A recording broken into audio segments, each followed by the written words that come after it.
पहिला, दुसरा भाग, दुसरी रेषा, त्याच्यामध्ये अ हा उपप्रश्न आणि या उपप्रश्नामधील त्याच्यामध्ये पुन्हा एक नंबर म्हणजे मधला 1 नंबर असा प्रश्न आहे, तो आपण इथे खाली लिहिणार आहोत. त्यामध्ये सुद्धा उपप्रश्न दिसतोय. असा हा उपप्रश्न असेल तर तो त्याच्या समोरच लिहावा. तुकडोजी महाराजांचे गुरु असा एका वाक्यात असणारा प्रश्न असेल तर तो पूर्ण वाक्यात लिहिणे गरजेचे आहे. फक्त एकच शब्द न लिहिता पूर्ण एका वाक्यात उत्तरे आपल्याला लिहायला हवे. उत्तर लिहून झाल्यावर जे महत्त्वाचे उत्तर जे आहे, महत्त्वाचा जो शब्द आहे तो आपण पेन्सिलने जर अधोरेखित केला तो अधिक सुंदर आणि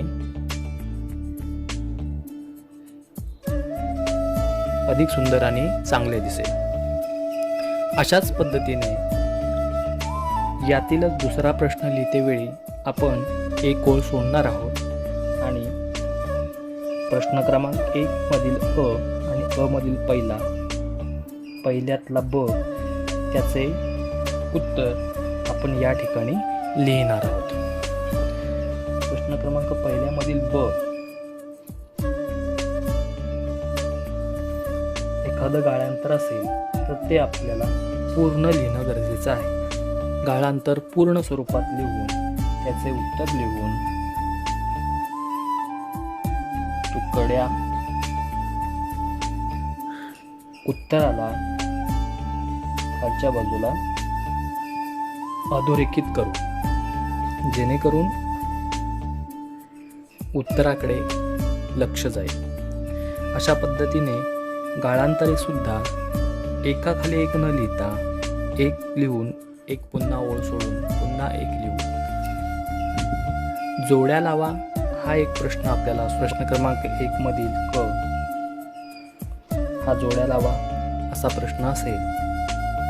अशा पद्धतीने आपण अ गटातील भाग एकाखाली एक लिहून झाल्यानंतर उत्तरे समोर लिहिणार आहोत. ब गटातले उत्तरे आपण उत्तराच्या खाली निवडून त्याच्या समोर लिहिणार आहोत. वस्तुनिष्ठ प्रश्न हे सगळे सोडवणे आपल्याला गरजेचे आहे.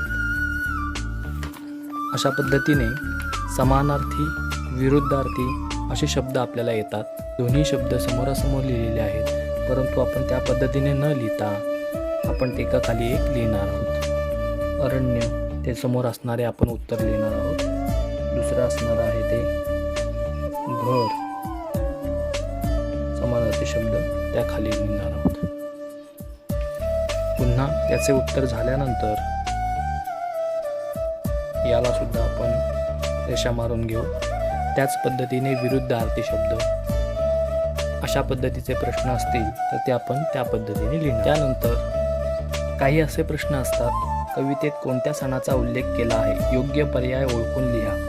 खाली 3 पर्याय दिलेले आहेत, मात्र नुसता पर्याय हे म्हणून उत्तर म्हणून न लिहिता अशा स्वरूपात पूर्ण स्वरूपात प्रश्न लिहिणार आहोत. योग्य पर्याय जो असेल त्याला आपण खाली रेषा मारणार आहोत. पुढे लिहिण्याची गरज असेल तर तो आपण पुढे लिहिला असेल तरी सुद्धा मागील भाग हा पूर्ण लिहिणे गरजेचं आहे आणि त्याच्या पुढे उत्तर दिले तरी सुद्धा चालणार आहे. गटात न बसणारा शब्द असा प्रश्न असू शकतो. हे सर्व लिहून झाल्याच्या नंतर याच्यातला गटात न बसणारा शब्द आपण त्याच्याच पुढे लिहिणार आहोत. त्या पद्धतीने गटात न बसणारे शब्द असतील तर ते पुढे लिहायचे आहेत. चुकी बरोबरचा प्रश्न असेल तर तोही प्रश्न पूर्ण लिहून आपण चूक किंवा बरोबर हे त्याच्या समोर लिहायचं आहे. जर ते विधान बरोबर असेल तर ते बरोबर आपण लिहिणार आहोत. बरोबर किंवा चूक असेल तर इथे चूक लिहिणार आहोत. बरोबर करून विधानाच्या समोर आपण चूक की बरोबर ते लिहिणार आहोत. या पद्धतीचे वस्तुनिष्ठ प्रश्न सगळे सोडवणे हे फार महत्त्वाचे आहे. मुख्य प्रश्न ज्या पानावरती संपेल त्या खालील शिल्लक जागा सोडून देऊन आपण पुढचा मुख्य प्रश्न आपण नवीन पानावरती सुरू करणार आहोत. उदाहरणार्थ हा पहिला प्रश्न मुख्य प्रश्न, जर या बाजूला अर्ध्यात इथे संपला असता तर आपण त्याच्या खाली शिल्लक जागा इथे सोडून दिली असती आणि नवीन पानावरती प्रश्न आपण प्रश्न क्रमांक 2 सुरू केला असता.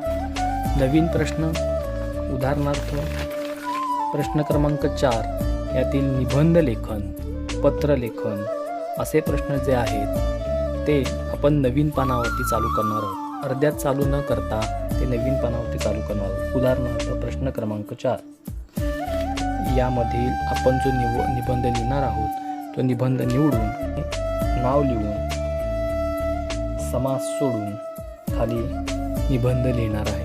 दीर्घोत्तरी प्रश्न उदाहरणार्थ कारणे द्या, 2 किंवा 3 ओळीमध्ये उत्तरे लिहा असे प्रश्न असतील तर त्या प्रश्न जो दिलेला आहे तो लिहिण्याची गरज नाही. त्याचा फक्त क्रमांक आपल्याला घालणे गरजेचं आहे आणि त्याच्या पुढे उत्तर लिहिणे गरजेचं आहे. मुख्य प्रश्न संपल्यानंतर उदाहरणार्थ प्रश्न क्रमांक 1 त्यामधील अ, ब, क, ड असे सोडवून झाले की त्याच्यानंतर जी शिल्लक जागा असेल ती तशीच सोडून आपण पुढचा प्रश्न म्हणजे प्रश्न क्रमांक 2 हा नवीन पानावरती चालू करणार आहोत. त्याच पद्धतीने प्रश्न क्रमांक 3 हा सुद्धा नव्या पानावरती चालू करणार आहोत. यामुळे आपली उत्तरपत्रिका सुटसुटीत आणि नीटनेटकी होईल. उत्तरपत्रिकेचे लिखाणकाम पूर्ण झाल्यावर आवश्यक असणारे कागद आपण एकत्र करून सुरुवातीला घडी मारलेल्या ठिकाणी स्टॅपल करून घेऊ. उत्तरपत्रिका अधिक सुंदर दिसण्यासाठी व सुरक्षित राहण्यासाठी आपल्याकडे उपलब्ध असणारे सेलोटेप स्टॅपल मारलेल्या बाजूने चिकटवून घेऊ. यामुळे आपली उत्तरपत्रिका नीटनेटकी आणि अधिक सुंदर दिसेल. प्रथम सत्र परीक्षेत आपण सर्वजण प्रामाणिकपणे सहभागी होऊन चांगल्या प्रकारे मार्क मिळवाल याची आम्हा सर्वांना खात्री आहे. आपणा सर्व विद्यार्थ्यांना परीक्षेसाठी खूप खूप